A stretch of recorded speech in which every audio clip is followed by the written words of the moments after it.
Welcome to Alive and Streaming. I'm your host, Ted. It's nice weather out here in the Bay Area. I hope it's good weather wherever you're at out there around the world. Europe, US, Asia, South America, Australia. Anyways, hello to all around the world. My next guest today, second round, my man. My man, he's been a busy cat. He's been a busy cat since the last time I spoke to him, and I do want to talk about all the stuff he's been doing. Please welcome my man, Carlos Cruz. Carlos, Hello. what's up, dude? There, how are you today? Dude, I am doing well. How you doing, man? Oh man, alive and well, alive and streaming. Dude, yeah, alive and streaming, alive and well, dude. It's been a while. How are things since last? Dude, I know you. There's a lot has been happening, not only on my end, but definitely on your end since the last time I had you here, man. Yeah, absolutely. Always Uh, trying to stay busy. You know what I mean? The last time we spoke, I think it was like dead in the middle of the quarantine stuff and Totally. trying to find ways to adapt with Yeah. that. You know what I mean? Because they took the road away from us. But I mean, everything's moving forward in a positive way, so I'm excited for it. Yeah, I Things mean, could let's happen. talk about that. I mean, adapting. I mean, there's times where, I get unmotivated, you get motivated. It's hard to find that motivation. But looking at you and some other people, I mean, you're constantly just working, bro. Yeah, man, out there in LA, it's hell of a grind for sure, and it's difficult to always keep your mental kind of in a positive state, like you said. But me, I just have a personal interest in learning. You know what I mean? And the way Yeah. I prefer to learn isn't in a classroom setting. It's in the field and doing it. That's pretty much how I grew up. On the road, etc. In the real world, just getting my hands dirty. And making mistakes and learning things the hard way, and then adapting, like you said. So when like this is the longest year I've been home since I was 20. I just turned 30. So 10 years Dude, of being out. happy birthday, bro. Oh, thanks. Well, this was in the fall anyway, but just 10 years of like nonstop, write, record, tour, the life. Yeah, and, yeah. And then yeah. it just comes to a halt. That's pretty much where I was like, cool, well, now there's time to dabble in other things that music specifically has to offer on top of all my other like personal, recreational activities and however else I care to stay active. But yeah. Have flip you the script. have you ever felt unmotivated, like to the point where, like, man, I just don't feel like doing anything, man? If I go too long on any particular project, maybe sooner or later it'll get there. You know what I mean? Like when you're, on day 59 of a whatever long tour, you're just like, Yeah. wow. You know what I mean? That then your mindset starts to go somewhere else. But that's why I like to dabble in a lot of different things. It keeps things interesting. If I spend, any particular amount of time on one thing, maybe I'll switch it up and try another. And that Yeah. kind of came about really early on with learning musical instruments. When the foundation is the drums, it's like, cool, I play a little bit of this, and then okay, I think I've got it down, or I'm not getting bored, but okay, what else is there to explore? Move on to the guitar. What else is there to explore? Move on to the bass, etc.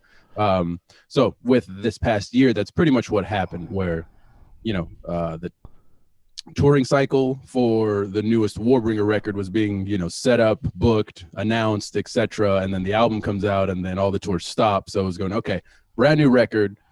I'm still a huge fan of that record. I feel it has some of my best songwriting, some of the band's best songwriting on there. And when you can't take it out to the people, I still felt that they needed a win. Therefore, we weren't going to postpone it or not release it, etc. It was like during these times, people need something to get through. And definitely help that. And music is a saving grace. You know what I mean? I wake up every day and go, where the hell are my headphones? Like, give me a riff, give me something to, set my mind right for the day.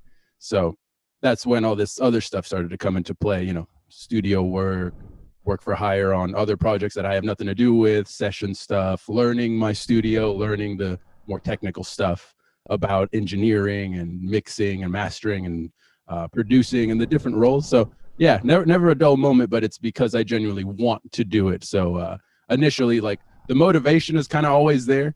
If there's something new and exciting to, spark it and engage me in, in whatever it is I'm doing. Now you built your own studio, right? You have your own recording studio? Yeah, so it's in LA. It's actually owned by Chris Poland. Okay. So that's pretty much where I would go to rehearse with them, and then pretty much turn that rehearsal room into like a separate, tracking room and a control room. So yeah, so we've been slowly but surely building that, and advancing the gear, etc. as we go on, and as I learn how to operate everything. It started with that though. It started with just throwing up mics and recording the rehearsals to hear how I sounded in that band. Yeah. Yeah, and then you started delving into how does Pro Tools work, how does this Yeah, work, and all that, yeah, I had some experience with it, but that was more or less just kind of like literally where I'm sitting, my little office rig. You know what I mean? To do demos, to do pre-pro, or a lot of like my composition work for film, TV stuff that I do, and that's mainly all MIDI programmed. Program drums, program keyboards and sound effects and stuff, and just kind of overlaying guitar directly and using a lot of plugins and stuff. But that is like bring in bands, real instruments. We're gonna get down, to the nitty gritty, the way it should be. And pretty much a lot of the time, I like to take the rehearsal group energy and just try to capture that, and then go from there. Dude, now let's get into this. You do some TV work. Yeah. So I've been. Go ahead. What's going on with that? Now you're moving on to the TV world, bro. Yeah, so I've been doing that since high school. Actually, I met a good buddy of mine. His name is Trevor, and thanks to him and his stepfather, and then another buddy of mine who I had my first band with, his name was Elijah. Him and his father both pretty much their fathers work in music for visual media, so TV, ads, commercials, things of that sort. Completely different world. And they would always ask me to come in and just kind of help them with any kind of project music that needed maybe a guitar, something sparse. So when I started with both of them, it was more of like, can you just add some guitar to this like hip hop song or this hip hop track or whatever. So I was like 15 and I'd go to my buddy's house and just kind of chug away and make things up on the spot. It was nothing crazy. It was just kind of getting into a room and seeing what that environment was like. And it just kind of picked up from there. So both of them and their fathers had their respective companies. Now my friend Trevor, who I mentioned, has built his own company. And that's pretty much where I start to build like music, I guess, library catalogs, they call them. So if I say, like, more recently, I just finished like a 10-song instrumental, like heavy metal record, where you write about anywhere from 2 to 3 minute pieces. They're all instrumental. And then they can make edits of that. So like a 3-minute version, 2 minute, 1 minute, 30-second, 15-second type of thing off of this one piece. So you turn in this album, and they put it in a library catalog where somebody from somewhere in the world says, hey, I need that, or I like this, I want to license this, I want to put it in the back of my visual for whatever. So yeah, I met this cat when I was 15, give or take, you know what I mean? So on and off tour, this has been work that I've been able to do from home, but it's been a huge lesson in how to learn recording, how to learn the rig, and it definitely helped with all the pre-pro on all of my records, for sure. Now, has any of that work end up in anything big? The probably most notable stuff, I had a song placed on NCIS on CBS channel. Nice. So one of those, there was like this weird like electronic kind of collaboration thing. I programmed the drum beats, I programmed some like synth bass stuff, some guitar stuff, and that was just kind of in the background during like one of the lab scenes or whatever. More of the rockin' stuff has come out on like Pawn Stars and Dog the Bounty Hunter and stuff like that, but it's all just in the background, like 15 to 30-second quips. Well, dude, ching ching. yeah, it's cool. Something I wrote 15 plus years ago. I still have my cue sheet. You know what I mean? Every time I get my statement from BMI, so that's pretty cool. Yeah, man, I think that's awesome that you're dabbling into the world of film. Do you think dabbling in there is helping you probably inspire for the next Warbringer record or any other project? Does that help? Yeah, it's composing. You know what I mean? So at the root of it, trying to learn everything that a song would need in the context of whatever the work is. Usually they hire me on as like a rock producer. Yeah. So that can mean a lot of things. You know what I mean? Sometimes it's very specific and they go, we want that vintage rock sound like a Creedence Clearwater. Or we want that, you know what I mean? That more kind of new age alternative stuff that's almost like indie rock. Or we want, give us some extreme heavy metal stuff, you know what I mean? For more of the live action sport and car and just more, you know what I mean? More, I guess, macho, like entertainment shit, you know what I mean? Where they're going more like an action style. So it's not necessarily music for me, but it helps paint a picture of like, cool, what are the drums doing? What are the guitars doing? What is the bass doing? Is it, in need of any kind of extra stuff, keyboard, sound effects, filters, all kinds of, experimental stuff. So it definitely helps the composition and my study of that. And I think that's definitely helped me maybe as a songwriter and having a better sense of song when it comes down to any of the projects I do, especially for like, there's a big difference between, my, I guess, where I was as a songwriter for the first Warbringer record I ever did until the newest one. You know what I mean? There's definitely been substantial growth within that, and a lot of this has a play in that and a practice in that, working with certain people and learning more about a sense of songwriting rather than just like, here's some cool metal riffs, just throw 100 of them in a song and Yeah. there's your song. You know what I mean? So you get a basic idea of how things work and all that. Yeah, both from a composition side and Yeah. technical side, because you need to learn the language a little bit in order to communicate with maybe other composers that are working for this team, or the mix engineers when they want a specific thing, Yeah. or tell you, hey, it's kind of like ear training. You know what I mean? You sit in your car, and you're like, cool. Here's a CD I like, but I want more bass. I'm gonna turn the bass up. I want more mids. I'm gonna turn the mids up. I want more treble. I'm gonna turn the treble up. So everybody knows how to do that. So I guess learning that in a more technical sense when you're, creating music has been a big help too, to just kind of communicate that. Nice, man. Dude, speaking of creating music, Aki from Vegas, Aki Ida, dude, I always I know this dude, but I keep having a hard time with his name. He asked, is there anyone you like to collaborate with? That I would? That you would like to, what's your bucket list of collaboration? Ooh. I've never really thought about it in that. Well, that's a good question, Aki. Thanks for asking that. We stumped Carlos here. Let's go. I like taking a step back, listening and learning. So honestly, even if I wasn't going to be there to like collaborate with somebody, I would just kind of sit in the room and listen. You know what I mean? And check that out. Like every time I get an opportunity to go to West Valley Studios, where I do a lot of work, where we recorded the last 2 Warbringer records, even if he's working on something else, the producer's name is Mike Plotnikoff. If he's there working on something else, I'll just sit in the room and listen and kick back. I've gone in there when he was helping out in Flames, the Diamante stuff, maybe a couple other artists, or I just kind of go in there to kick it and just shut up, sit on the couch, keep my ears open and learn something. So that's probably where I'm at now. So, I mean, at this particular point, doing more of a, since the touring stopped and having to adapt into more of a studio environment, I've learned a lot from a lot of different groups, a lot of different people that have come in and out. Some of my best friends who are also the engineers in the studio, like a dream collab. Yeah. I mean, that's cool. That's one thing though too, like learning, the whole studio thing. But when it comes down to collaborating music, dude, like what is your bucket list? Like something you daydream about, like, oh man, I wish that'd be cool to just get in a room and maybe just write a song with whoever. It doesn't matter who. That's a hard one though. Yeah, that is a hard one. Yeah. I mean, if we're talking metal, the obvious forefathers, would be somebody like a Tony Iommi or somebody like a James Hetfield. Oh, totally, dude. If we're talking heavy metal, we're just talking like music. I'd probably want to get in there with somebody kind of like a Brian Wilson, Beach Boys. You know what I mean? Dude, that's a good segue right there, dude. Because where my ears go. Okay, that's a good segue because Darren Diggle from the UK asked, "Hey, has Carlos bought anything new by the Beach Boys, and how's his Beach Boys collection coming along?" Damn, that's a good one. Pretty much that when I latched onto that album, Pretty Hard Pet Sounds, it was more or less for that, because by the time I got around to it and really cared about it, they had the studio version.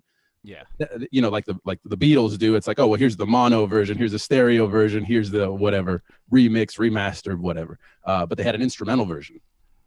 So I love when people do that as well. Even Dr. Dre's The Chronic 2001, love that record. They came out with an instrumental version, so it got rid of all the vocals and it's just the samples, the beats, etc. So I like listening to music like that. So maybe that's another guy on the list that I'd walk into a room with and love to collab with or learn something from. You know what I mean? Just they built something from nothing. You know what I mean? Just really talented individuals. And so I haven't bought Beach Boy stuff in a long time. I think the last time I was at the previous Amoeba location, Warbringer did What's in My Bag segment. Oh yeah, I saw that. Yeah, and I Pet Sounds was one of those records, and I had that box set. That was probably the last thing I bought from the Beach Boys, because since then it was like constant touring. So every time I buy something in a collection, it just sits on the shelf. I mean, you have your collection right there to your right, and every time you're gone, it's like, well, I don't really get to enjoy it the way I really want to, but they're collector's items. So So yeah, I have not bought anything from them specifically. I'll keep up to date just to see like what they're doing, who's jamming. Usually Brian Wilson is doing more solo stuff these days. Yeah, But speaking of Beach Boys, have you seen that movie about them?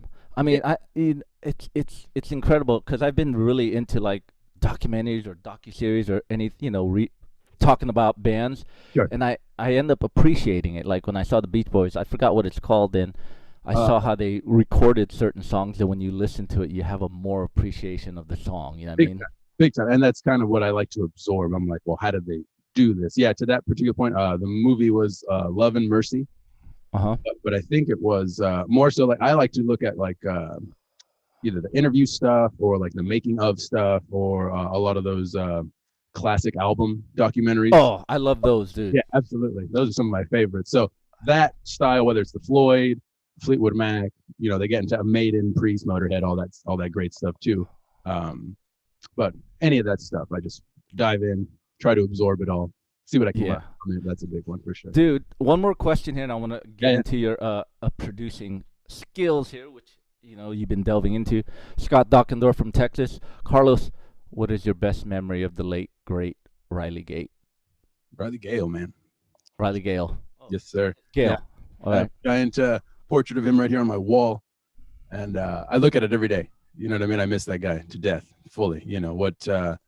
From the first time I met him, it was just kind of in passing. You know what I mean? Warbringer was playing a show. They were on the same bill, and it was just kind of immediate. Like, I remember walking into the room. He was rolling up a blunt. Everybody was hanging out. And he's like, hey, man, come in. You know what I mean? And just immediately welcoming. I'd never met the guy before. I knew of him. Huge fan. You know what I mean? You can ask any of the Warbringer guys. It's like I never stopped spinning Power Trip every time I was warming up for the show or just in the van or on the bus or whatever.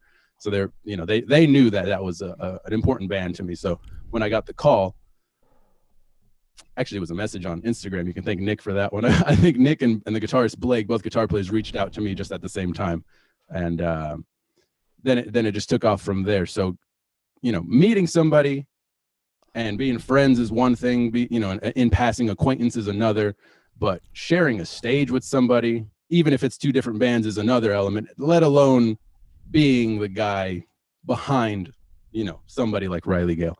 So being in a band together and then performing together, that's a whole different intimacy between, certain individuals. I think Power Trip as a band is one of those where even they'll admit it, if you pick them apart, nobody's like a virtuoso or some studious whatever. It's like together they create the sound, they create those songs. God damn, are those good songs? And that translates to the the audience that they perform to. And the funniest thing with Riley, he was going through some back pain issues. I was going through my back pain issues as well. And we were on tour together, obviously in Europe. This is summer 2019, and we would just share stories like, oh, we're getting old, type of thing. But the funniest thing that I remember about him, if we weren't playing like Mario Kart, drinking and talking music, he was super into his like Nintendo Switch. So he always had that. He was playing like Dark Souls or something. He was trying to teach me about it.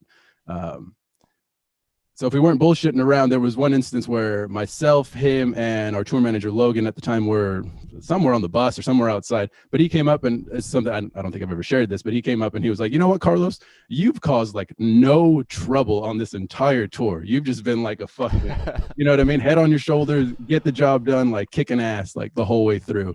And I'll never forget that. Wow, man. Well, you need someone like that. You know what I mean? On every tour. If every band member was out of control, Sure. then I don't think a band would survive. And you know what? I get what you're saying. Like with I think Power Trip is a fucking killer band. I've heard their albums and I've seen some footages with you. Mhm. You know what I mean? Which is some festivals, fucking amazing. Yeah. And you're right. Like if you break them apart, no one's virtuoso, and fucking you come together. It's the songs. The perfect example would be Metallica to me. Well, You know what I mean? Yeah. The only virtuoso was Cliff, basically. Sure. Mm-hmm. But the rest of the guys, you break them apart, they're just all right. But you bring them together, you're like, man, what? God damn, you know what I mean? It fills riffs with Ulrich's fucking arrangements, and you got Right. Hammett just laying down the fucking right kind of solos. The right stuff kind. the ones that everybody remembers. You know what I mean? Yeah. Serve the Yeah. song, serve a purpose. Yeah. He's Yeah. people Yeah, hate, and I hate on can that whole see band. At all times. fun. Yeah. Where that's I your can thing, see that about Power Trip. I listen to their stuff. It's catchy as fuck, man. You know what I right? mean? It's groovy, and even his voice is pretty distinct. You know, it's Yeah, Power Trip when it, exactly. Fully. we, And it's funny because I've been talking to Blake a lot more and getting closer to those guys since Riley's passing, which is almost coming up on a year. yeah, And it's funny the amount of like younger groups that emulate that sound now more than ever. And there's like a whole scene of like, I don't want to say copycats, but you know what I mean? It's like, yeah, have the one that like sparked and is doing really well, and then you have, you know, younger fans that are really influenced that kind of wear it a little too much on their shoulder. And you know what I mean? They just sound just like it, you know what I mean, down to like the production style, the riff style, etc. So it's, in hindsight, it's just really cool to see the influence of that band. They haven't been around like all that long, you know, yeah, but definitely head turning hell of a band. And it's because, yeah, like I said before, you know, sharing a stage with somebody and him being there and seeing him, you know, usually everybody off stage, calm, cool, collected, hanging out, having a good time. That's most bands, you know what I mean? But then on stage, we turn into something, you know what I mean? We let it out. It's an outlet where we just kind of don't need to be ourselves in that hour. You know what I mean? It's like an antenna for something greater, and it translates to the audience. And yeah, super powerful. Like a show I'll never forget is probably the biggest show of my life and the most substantial one, reputable one for sure. It was playing Download UK, you know, main stage, supporting Slipknot and Behemoth and Trivium and all that with Power Trip. And I think the audience was like 90K.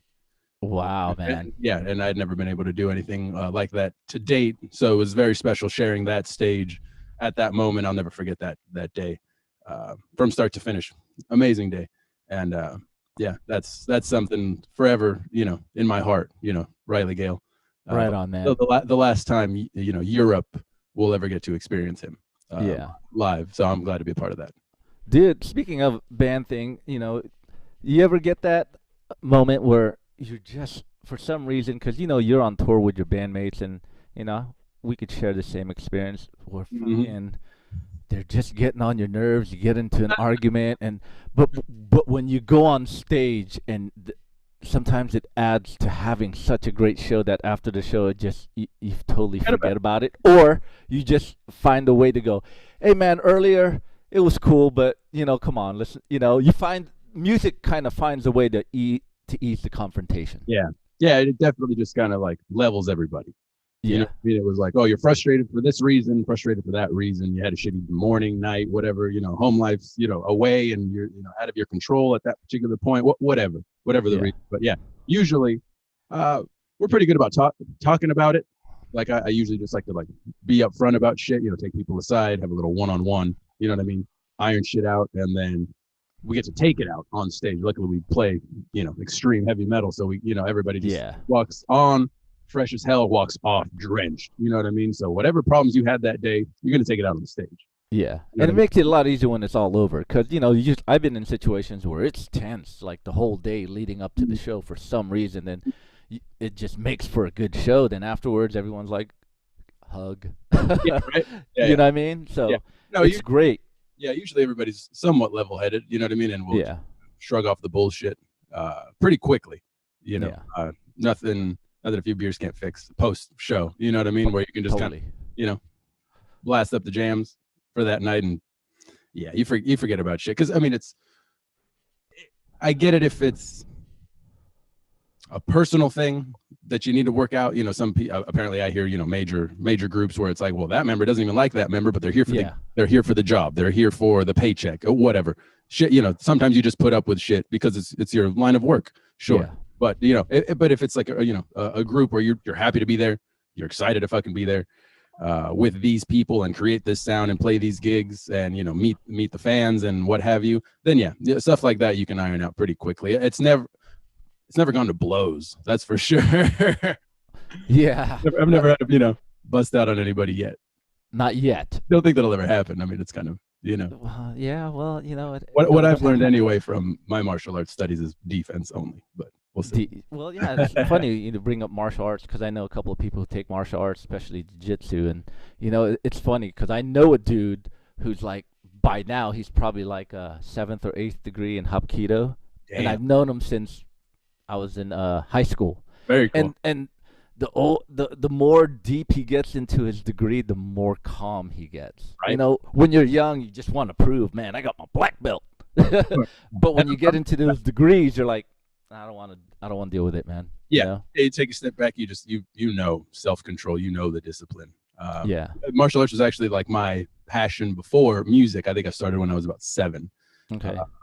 It was kind of on and off, various styles, etc. The one I like stuck with the most, like you said, your friend, was Taekwondo Hapkido. Yeah. You know, one's more about striking, one's more about defense, grappling, etc. And I've been doing that since, on and off since I was 7. So more recently, I got with the quarantine and everything that's been happening, I delved back into it. So I'm about 3 ranks from a black belt. So been working on that too, and that helps the discipline. That helps the, I guess, like you were saying at the top of the conversation. You know what I mean? Feeling inspired and feeling motivated and all that type of thing. That kind of helps keep me in line. With something else that has nothing to do with music, but still requires attention, discipline, a devotion, a desire. You know what I mean? Yeah, it's all working on the self. You know what I mean? Very, very much self-aware. Hey, man, you ever had to use martial arts on somebody, bro? No. No, huh? Not Good. not besides on the mat in the dojo or in tournament. Okay. I always wanted to know, like, someone who's been doing it for so long, have they ever had to use it on the street? Nothing like that. You get into some confrontational stuff. It's all just verbal, etc. If it ever gets to it, and it's a situation where I've got to do what I've got to do, that's another story. But no, it's I mean, people that know me or know of me or whatever, it's all cool. Yeah, man. Well, it's one of those things like you don't want to fight, but you're ready to fight, type deal. Exactly.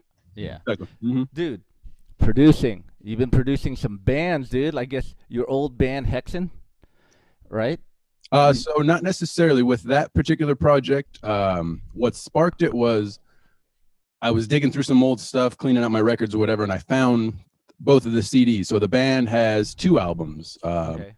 Both on indie labels. One of them came out in 2008. One of them came out. So we were working on the second one, recording the second one. There was some kind of, infighting within the band. Half of the band was wanting to go to university and do that type of thing and live that lifestyle. And the other half, being myself and one of the guitar players, wanted to tour. And we got involved with Warbringer's manager, Warbringer's booking agent. They were helping us put some stuff together. Actually, the very first tour that we were going to do was with Death Angel. It would have been oh shit, I remember that, dude. It would have been 2010, maybe 2011, right at the beginning, like January. It was like us, Bonded by Blood, a couple other bands. And Death. Wait a minute, yeah. We were going to be the opening group. And, okay, I remember. It was like 2011 or 12, one of those years. Something like that, yeah. And the group just, said, cancel everything.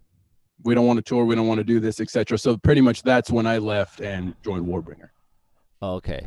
Mm-hmm. So it was just a missed opportunity at the time. We Marco Barbieri, who ended up managing the group while he was managing Warbringer, was helping us, kind of create a plan.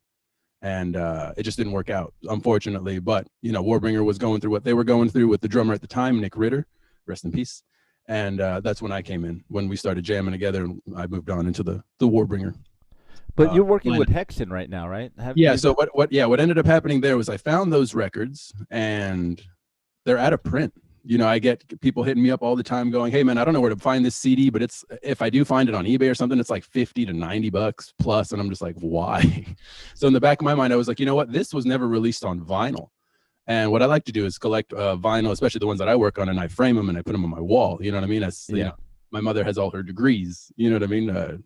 From English as a second language all the way to her doctorate framed on the wall. And I'm like, well, there's my, one of my biggest inspirations right there. This is what I have to kind of mirror, you know what I mean, for my own sake. And that was it. You know what I mean? It's like I didn't have either of those on CD. They'd never been pressed on vinyl. And that's what's in the process of being worked out right now. So we'll be announcing that soon, pre-orders, release dates, etc. So we're aiming at fall for the first one to be reissued and re-released on CD with like a bonus disc, double vinyl. So vinyl for the first time, and then maybe cassette, for cool purposes. Yeah, and you're working with Fueled by Fire. Yes. So with Fueled by Fire, longtime friends. I was a fan of their band before excuse me, but before I was even in like serious bands, really, I was still like in my first band or something. And we went to go watch Fuel by Fire. So longtime friends, and they just decided to regroup, write some new music, and they recorded. And as they were mixing, something happened. They weren't happy with it. They were going to trash the whole project. They reached out to me, and so I mixed it. So I didn't write anything. I didn't help produce or record anything, but they brought everything to me, and I kind of helped them out with bringing life back into the music and into the sound quality of that EP that they're going to release. So it's 4 songs. So that'll be out between sometime in fall and early New Year. Wow, dude, you just busy man, the go-to man here, dude. Yeah, man, I appreciate that level of like trust and respect from my peers or from people that I know. Yeah, to get work done, to get good work done. I know what I love to do. I know what I'm good at. I know where my strengths and weaknesses are. Yeah, but, that's usually where like dabbling in so much comes into play. Where it's like, well, if this is my weakness, let me work on that. Yeah, you know what I mean. There's a big difference between drumming and mixing. You know what I mean? Totally, dude. I bet. Obviously, you're sitting there in a room with a producer who's going to mix it or whatever, big time record for your band, whatever. Plenty more to learn. Forever a student and all this stuff. So now I want to get into the big guns here. You recorded, I'm assuming produced Chris Poland, some of his stuff, right? Some of the new stuff. Yeah. So it was myself. So there's 2 things with Chris Poland. There's Chris Poland as a solo artist. Yeah. And then there's Ohm, which is the jazz fusion trio. So fortunately with Ohm, we were just able to sign a record deal. So we're going to work on a new record and move forward with that. So it's been a long time coming. I don't think they put out a record in over a decade with everything that's been going on. And then with Chris Poland solo, he's working on a bunch of different stuff. He likes to do like kind of guest stuff. So a lot of the time he's getting hit up, hey man, you guest on my track, guest on my tracks, things of that sort. So I'll engineer him for all that. Wow. It just kind of came down to him writing brand new music as a solo artist and then us, laying it down, etc. So we've done maybe three or so songs that have been released. Just kind of as bonus tracks for his Return to Metalopolis album, which is his debut record that was reissued by Combat Records.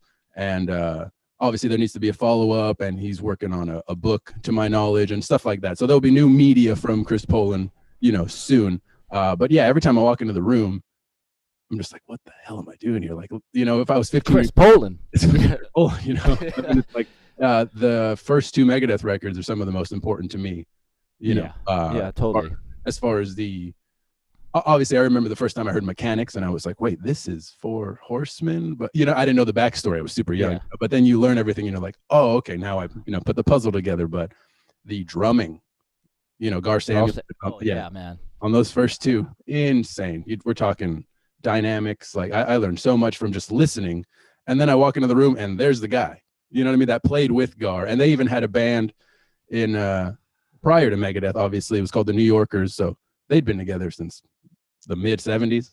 So wow. There's a dynamic there, and there's a kinship there that those guys had that nobody else, like I've never seen anybody else play like that together. Dude, you ever fanboy out with Chris? Is he okay with talking about Megadeth? I'm pretty sure me and you being Megadeth fans, I'm pretty sure you go, hey bro, what happened here and what happened there? I mean, he doesn't seem bitter about the whole thing, right? He could talk about it. No, yeah. I mean, he has his relationships with, the members, etc. The way he does, I'm not, too sure on that, but no problem sharing the stories. That's ridiculous. Dude. I ask about that all the time. We'll joke, you know what I mean? Because they were wild, all us kids these days are cookies and milk compared to, those, junkies running around playing state-of-the-art speed metal. Yeah, totally. Dude, so I'll bug him about, whether it's music stuff, riffs. Yeah. You know what I mean? Oh, can you play that riff for me? Can you teach me how to play that riff, dude? How do you do this solo and piece solo? Like, I cannot figure it out for the life of me. Shit like that I'll nerd out on all the time. I still don't know how he plays the way he does. But the stories are the best part. This tour with Motorhead, this tour with Alice Cooper, the drug stories, like, the fights. Damn, those are good fights. Man, you know what? I'm gonna have to have him on the show. I mean, you were helping me out with that, but we had to reschedule due to other things. But just to let everyone know, I'll get Chris Poland here, and I want to talk about that. You know what I mean? Big time. Talk about that, dude. You ever play the Megadeth song with him? Like, you ever get in the room like, hey, bro, let's play Peace Cells right now? You ever did anything like that with him? No, but if he jumps into a riff, then Yeah. I run to the drum kit and I like. So he started playing, Good Morning Black Friday, the fast riff at the end. He just starts going into it to kind of warm up. I jump into it. He does. He did the intro to Mechanics one time. I ran into it. So what I do want to do is get the Chris Poland group together so we can play live as Chris Poland, even though it's solo. Yeah. It would be his name, etc. You know what I mean? And we'll play his music from the catalog that he has. Obviously, there's going to need to be some Megadeth in there, for my sake. You know what I mean? So Yeah. that's something I do want to touch upon, hopefully sooner than later, for sure, is to get a live thing going with him now that shows are coming back. Okay, now who would it be? It would be you and him, of course, and who else would be like? Who do you have in mind to do the other guitars and bass and whatnot? The other rhythm guitar player, I had a couple in mind. A buddy of mine from the band Mantic Ritual, they're originally called Meltdown, who I'm also working with, is somebody I was going to bring in. So he was also a member of Warbringer for the fourth album. His name's Jeff Potts. Okay. So he's been my longtime buddy. I met him on way back, like 06, when that band came from PA over to LA to play the Whiskey, with the upcoming thrash scene. So I've known them forever. And then Bass Chase from Warbringer is the bass player on the newest Chris Poland stuff. So it's been him and I as the rhythm section for Chris Poland solo so far. Okay. So I wouldn't need to fill it out with a second player. And to do anything Megadeth, we'd need vocals. So there's that too. So little by little. Figure it all out, dude. Mm-hmm. Yeah. So just Chris writing, one thing. He has yet to perform, but he definitely is interested in doing it. And I feel that that'd be something really cool because he hasn't done a Chris Poland show in God knows how long. Yeah. But he sees, the difference between Ohm and himself, as a solo artist in that context and what people really want from him. They want that classic speed metal sound. So I'm all about it. I'm all about it too. Now I want to jump into something totally non-metal here. Diamante. Is that how you say it? Yeah, Diamante. Yeah. She's, there's moments of metal in there, maybe not as extreme as you or I. Yeah. But yeah, so that's a project that came about through West Valley Studios, where I work with Mike Plotnikoff and the owner Howard Benson, monster producers. They are like my gurus. You know what I mean? It's like I want to kick back and learn something substantial. This is the place I go, and it's just a great place. For any kid going to Disneyland and being all wide-eyed or whatever, this is where I go, and I still feel that way. It's great. So through doing both of the most recent Warbringer ones there, Woe to the Vanquished and Weapons of Tomorrow, from that came just kind of random session stuff. The company was working on drum plugins. So they had, sample tracks that they needed. So it was like a 30, kind of like the TV music stuff that I do, where it's like an instrumental clip of like rock music, indie music, heavy metal, something, and they needed a guitar player. You know what I mean? So it's like, oh, come up with a riff, just lay it down over this, nothing crazy, super simple. It's literally just trying to have like an audio clip to sell this drum plugin so they could hear what the drums sound like, for everybody trying to use samples or produce or mix or whatever your thing is. So it just started off there. And then one day they were like, hey, we have this artist that we're working with. We're writing her new record. So a very different dynamic where it's Howard Benson producing. It's the drummer of 3 Days Grace. His name's Neil up in Canada. He's producing and co-writing. Other people will co-write, bring music in, bring material in. So pretty much I'm there as like a resource, a tool. Here's an acoustic guitar. Here's a clean guitar. Here's a dirty guitar. Here's a bass. We're going to record. So very much just more of a studious, work for hire type of thing. Yeah. But you played guitar and bass. You didn't play any drums on this. No. On the song. Oh, is it you played on the song or the whole album? The whole record.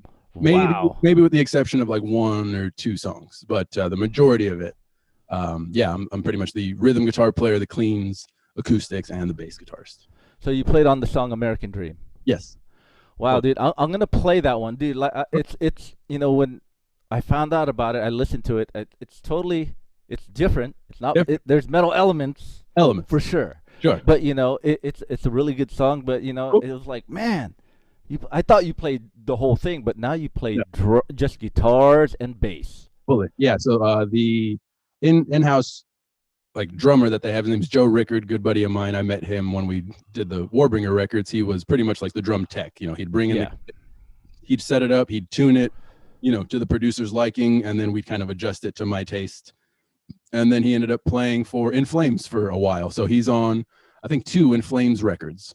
And yeah, we've just been cool ever since. So he's pretty much their go-to guy when it comes to drums, even mixing. He does a lot of mixing work for Diamante in that studio anyway. So yeah, just a really cool team of people that just have helped me elevate, you know, my study in the studio environment. Because I tell this to everybody, because they ask like, oh, what's it like jamming, rehearsing, recording, playing live?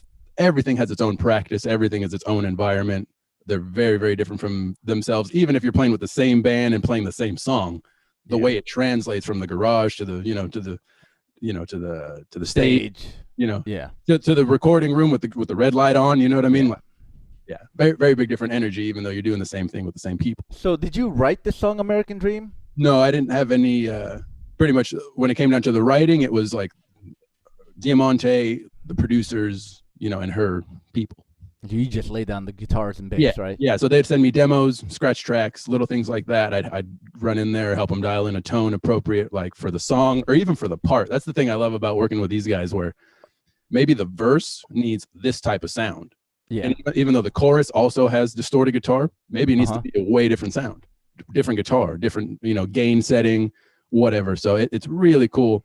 It's helped train my ear in a studio environment for sure. To see how things work when you're starting to layer things. Yeah. Well, I want to play the video to American Dream, and just let everyone know Carlos played guitar and bass on this song for Diamante. I'm gonna share my screen. Cool. This is it, right? That's I believe this. Yep. I'm gonna play it here. Wait.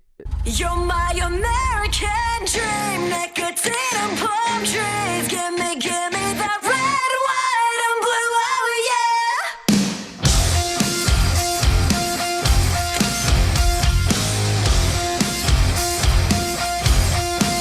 I got a California heart and an East Coast state of mind. He's got that Tennessee blood that I'm craving all the time. I like the roses on his neck, like a modern James Dean in the wild, wild west, living on a silver screen.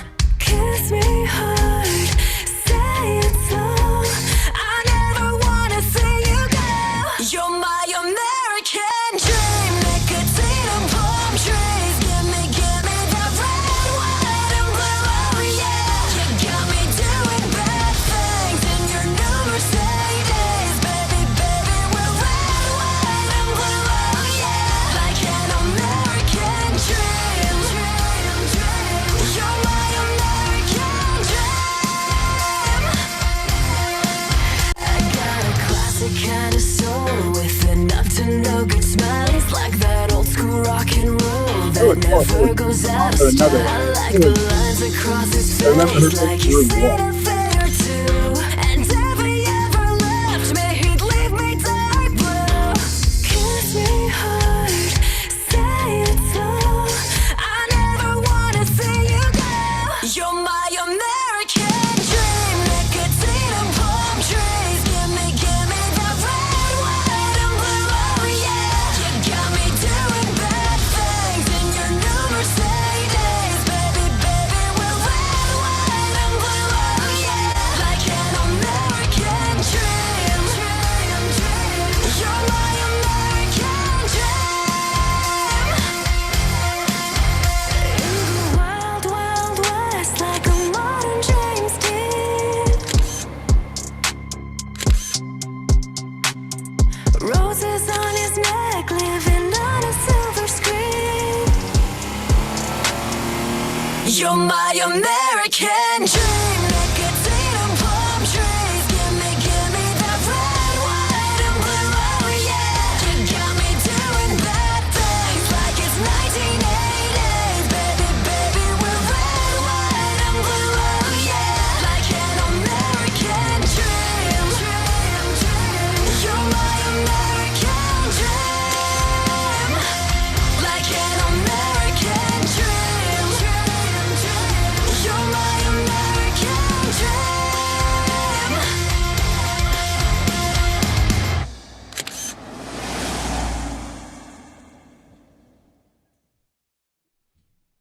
Very different style for you, bro. Yeah, big time. Did you enjoy it? Oh yeah, I mean, I had a great time. Again, regardless of the kind of music it is, if I'm open to it and it resonates with me, I mean, this is still rock music, and there's a lot to learn from this that I am able to translate and use effectively in a studio environment for the metal stuff. I mean, you as a guitar player know tone is everything. You know what I mean? You dial it in just right and it feels good, but it's different. You standing in front of your amp is one thing. You standing on stage, going through the wedges or your in-ears or whatever, that's another. And then when they throw it up in the control booth or whatever and mic it up and you're listening, how it translates through the speakers, that's a whole different thing. So that's what I love about doing that style. Like if whoever saw that and heard, there's the heavy riff, there's the clean stuff, there's lead stuff, you know what I mean? And it's all stacking or doing something different. And a lot of cool experimenting. And all the songs are different, you know what I mean? Some are more ballady, some are, more straightforward rocking like that. So yeah, if it's not extreme metal, so what? You know what I mean? Work is work, and I'm willing to, be open to new experience, and wherever the work takes me is where I want to go, especially working with a team like that, different environment. You're in a band, you write your own songs, you've got your team. Like she has her own band, it's like the backing band behind her, but the studio opted to use, the people that they know how to work the studio as best they can to accomplish this. So hell yeah, really cool experience. Dude, that's awesome, dude, that you're able to do that, step outside the, I would say the comfort zone. Sure. You know what I mean? Mm-hmm. And just to go, whoa, this is a trip. But hey, man, you could add that to your repertoire, and it's just another inspiration and another, stripe with you, which I think is good. Yeah, exactly. I remember. Now, go ahead. Was one story I remember. Now we were talking about guitar tone and talking about studio and how did you record that? How did you capture that? What was the Hetfield story you told me that you met on at the airport or something? Yeah, I'll tell the story again because it's one of my favorite stories. You meet the metal god. What do you expect next to Tony Iommi? Yeah, like we were going down. It was 2007, the fall of 2007. We recorded at Studio 606 with Dave Grohl's studio. Oh, cool. Out in Northridge. And it was my turn to go down to lay a guitar track. So I flew out of Oakland Airport here. It was early in the morning. Airport's packed. I'm just, as you're waiting on the gate, waiting for your flight. And I remember, I took a nap real quick. And, and I usually get up really quick, especially at an airport, because I don't want to miss a flight. You take a nap. No one's going to wake you up and go, hey, dude, your flight. I wake up. I see James Hetfield, dude. I was like, holy shit. Nice. What the fuck's he doing? And it triggered my mind. I was like, oh, they were recording Death Magnetic at the time with Rick Rubin in L.A. I don't know what studio, but we were on the same flight. And I remember I called my wife. I go, dude, James Hetfield's here, and we're on the same flight. And she goes, go say hi to him. I go, no way, dude. I'm not going to be that guy. You know what I mean? So he boarded the flight, and when I boarded the flight, I had this sweatshirt from a Danish band called Nemec.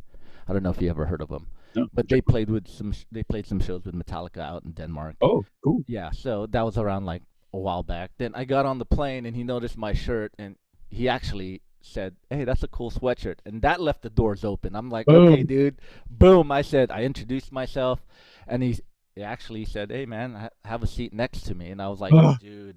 I sat down next to James. And, dude, I'll tell you, man, I tried everything I can not to talk about Metallica at all. How many times has he heard it? You get what I mean? And I was just trying my best, asking him, hey, how's the family? Blah, blah, blah. And, how's things? You still working on cars and whatnot? Yeah. But, dude, I had to. I had to. But I remember I asked him, hey, dude, how'd you get that tone on Ride the Lightning? He goes, a Mesa, a Marshall, and one mic back when it was simple. And I was like, oh, man. But, and I left it at that. You know what I mean? Hands.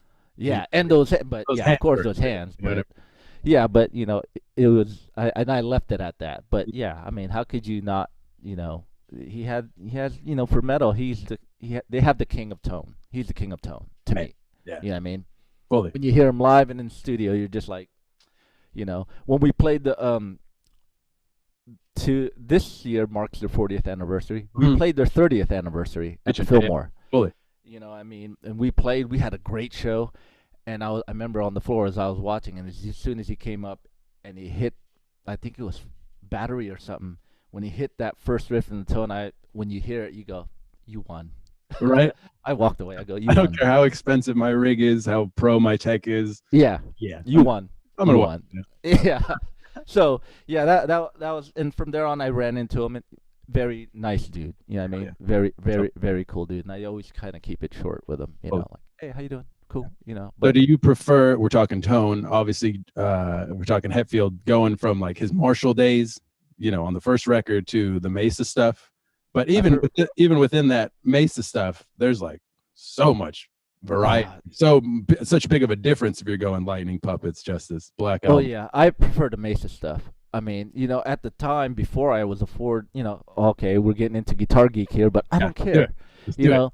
Before I got a Mesa, I had a modified Marshall, which back in the day, some guy named Todd Langer was modifying everyone's Marshall here. Mhm. It's like, because no one could really afford Mesas. The only one that I saw that had a Mesa was like Mordred or Testament, where they were on a level. Okay. But the guys in Violence, Forbidden, Death Angel, they all, even the third tier thrash bands were taking their Marshalls to this guy. And back in the 80s, getting the JCM 800, you could get, you could find that used for like $150 Dude. back then. Damn. Or $200 or something like Fuck. that. And you take it to this guy and he'd mod it for 150, and you had the Bay Area crunch tone. It was like, oh, dude. So I mean, it has a distinct tone, but the Mesas have more of the punch. I think. I think Warbringer recorded on the Mesa. Yeah, haven't you? yeah, we were having a combo. Yeah, I'd borrowed a buddy of mine, so he had the Mark V. Yeah. But I messed with it a lot. It was cool because with the Mark V, obviously you can go backwards and set it to a Mark IV, set it to a Mark III, you know what I mean? Do all that stuff. So when I sat there trying to geek out, I was like, cool, I got my Tube Screamer and I got this head. Yeah. What's going to happen, Yeah. We had tried, studio's different, live, the guys use PVs, and that's one thing. Live is a different animal, but in the studio, we layered stuff to hell. Again, working with this team that did the Diamante stuff, there's a lot to learn. We'd have one song, but maybe for that particular song, sure, I would need to do like a left, right, and mono guitar of the same exact thing. But if there were layers on it, I'd have to use a different guitar with a different amp to get a different tone so that it could sit on top of itself, properly. Yeah. So stuff like that, I'm all about. And I mean, back in the day, going back to the Hexen stuff, I literally remember we had one guitar amp, one guitar player do everything with the same tone. So you hear it, you know what I mean? You hear the difference between like, okay, here are the rhythms, and the solo has the same exact tone, even though he's playing a solo. It's not as, separated. It's not as clean. It's not as clear. But back then, we were kids, figuring it out, along with our peers, at that point for that band, I was maybe 17 when I, got that first record deal and did that first album. And, we were, right there up against Warbringer doing their first album, and the Merciless Deaths and the Fueled by Fires getting signed and putting out their first record. So it's been a long time, working at this and still, learning. Speaking of, is there any new band you planning on producing coming up? The two most recent projects I did, one of them was my buddy's, more of a rock and roll band with like a kind of Southern Skinner kind of CCR badass vibe to it. They're called the Deaf Pilots. It's like a rock trio. So we did their full record, I think in March. And I've got Belgian Bob mixing it. Oh yeah, I know Bob the Mixer.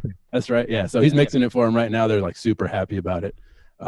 So that was cool. So that was the first thing. And that was one of those. Usually we go into like a metal context and it's like, oh, we're going to record everybody separately, one by one, everybody's there, you know what I mean? Maybe scratch guitar or what have you. So to capture like the energy, these guys wanted to do their bed track live.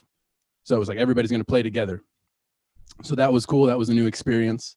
And for me anyway, being on the other end, you know what I mean? Usually I'm behind the drum set if I'm in a studio or there's an instrument strapped on me. So this has been a cool flip of the script where I get to sit in the chair, you know what I mean? And, man the Death Star, so to speak. Yeah, and the Death Star. That's a good way to put it. You know what I mean? So that's been pretty effing cool. And yeah, tone hunting, whether it's drums, bass, guitar, that's huge. You know what I mean? It's like, I'm kind of obsessive over that now. And that was the first thing I did in March. So that's kind of like my first role as like producer, engineer, what have you, for something that I have no involvement in as a member.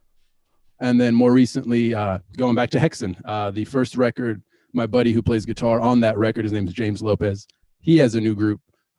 As of right now, it's a trio, and they're looking for other members to complete it. But he had songs, and he wanted to record them, so I recorded that with my engineer end of June, and I'm just starting the mixes now. Like I started this past week, so been working on those.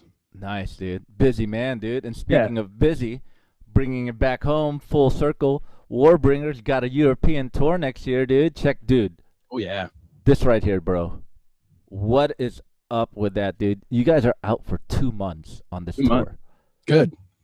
2 months, bro. Yeah, I mean, I was looking at this. I was like, you guys are playing some cool places, some big places, some small places. But, dude, 2 months, man. The last time you guys did 2 months was the States. Yeah, exactly. And I mean, with everything going on now, I definitely want to treat this a little differently. Obviously, safety for everybody comes first with everything going on. Yeah. Hopefully, this is far enough in advance to where we can do this seamlessly and do this, carefully. And obviously, every individual, you're touring the States. You got 30 different shows. You're still in the same country. Obviously, here, you can be in a different country every other day, and everybody's going to have their laws and regulations and the way they operate. So that might be a little trickier, but hopefully by this point in time, many other bands have been out there doing it. So we can kind of let them be the guinea pigs and figure it out the hard way for us. Yeah. We know how to operate and get through this, and have a good time and get everybody, to and from safely and keep everybody healthy. Now that's for damn.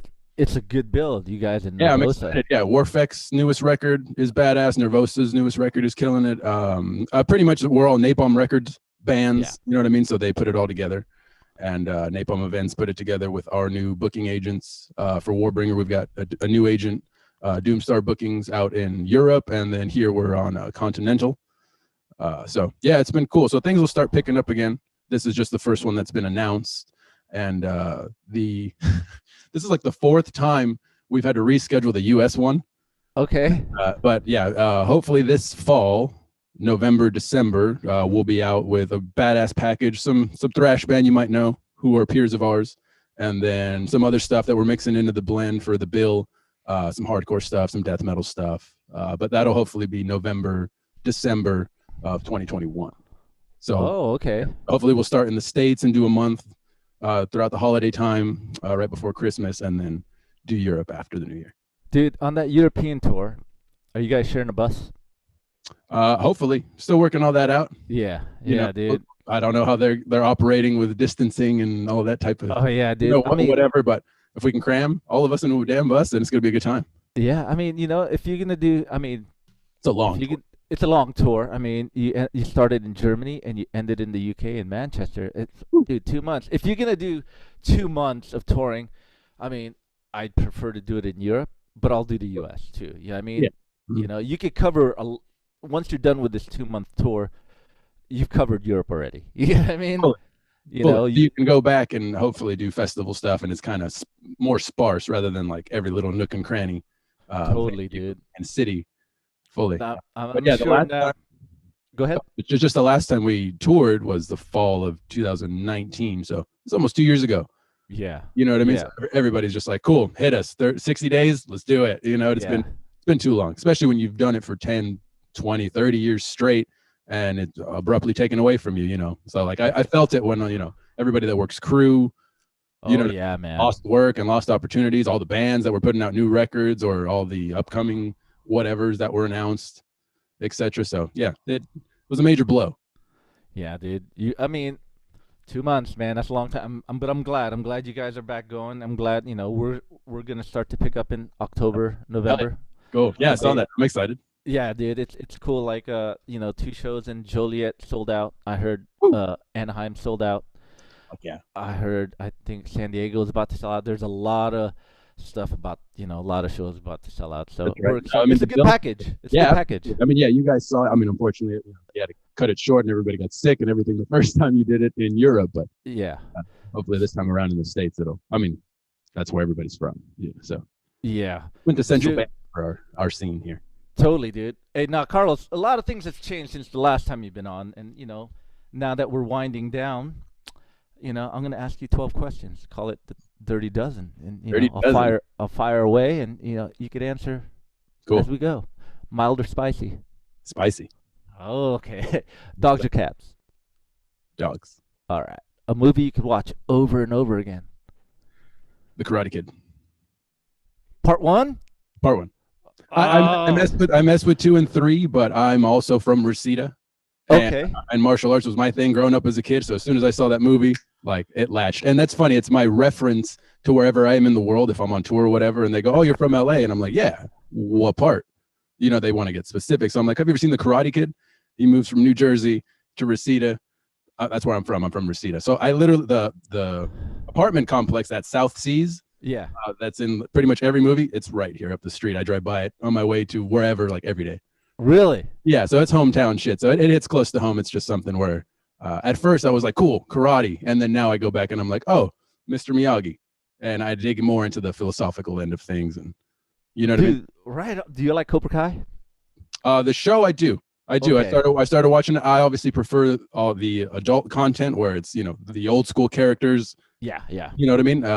Over the their children's story. But yeah, I like the throwback. Right on, dude. Oh, biggest pet peeve.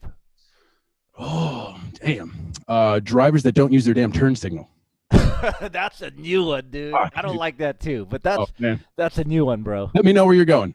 You know what I mean? That's I'm trying to make a left. Are you making a left? Are you going straight? What the fuck? Like, please. Okay. You know? God damn. Hey, what time does your alarm clock go off? Depends on the day. It depends on what I'm doing. Anywhere from 6 to 9 a.m. depending on what's going on.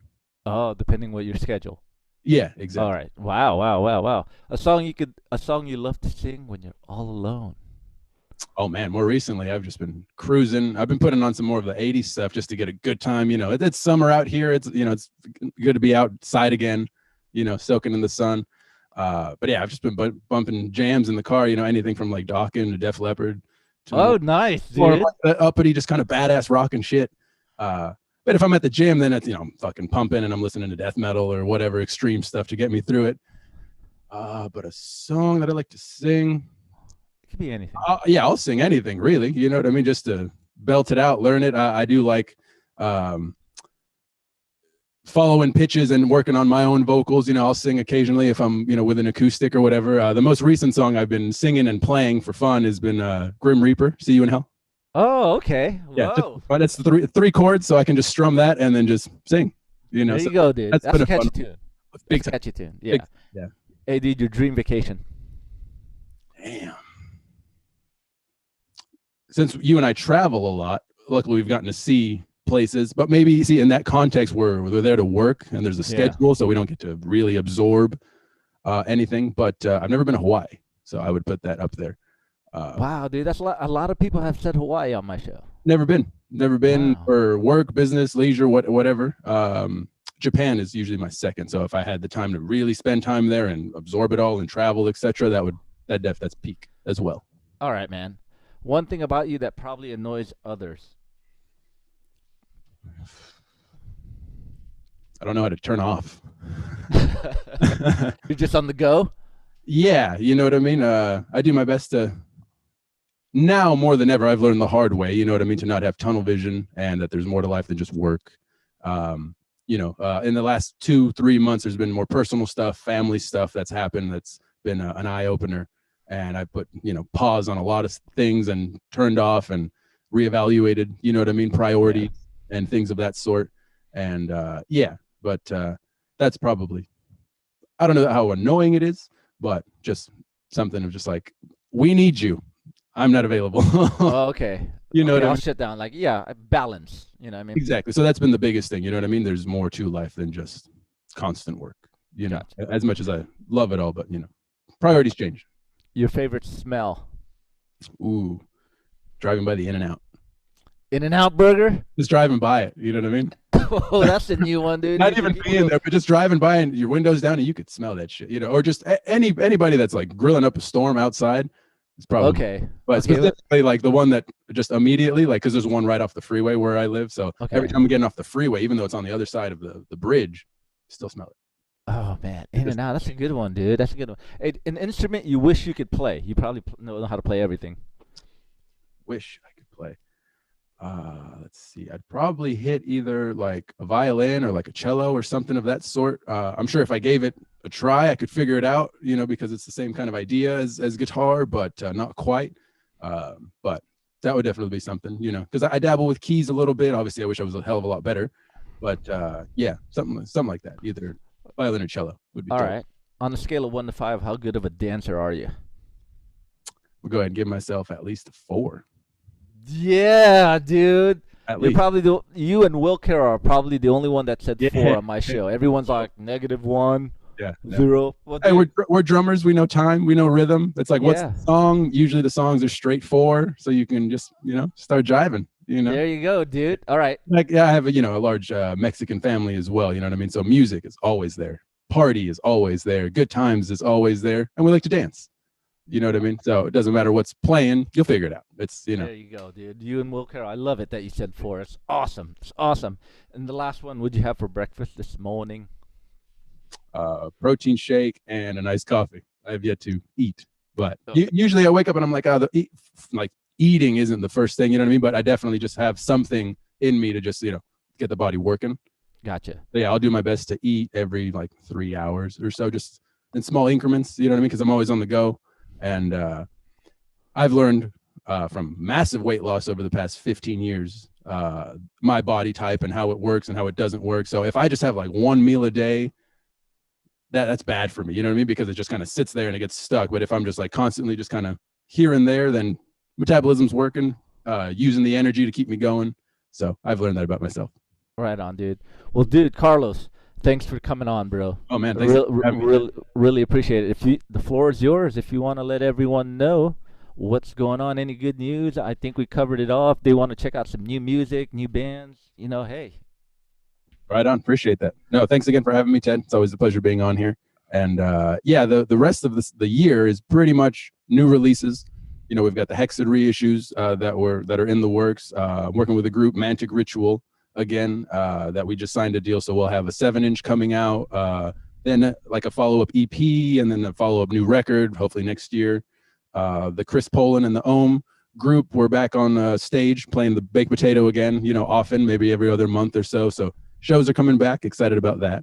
New music will be happening. The Fuel by Fire stuff that I mixed is coming out sooner or later.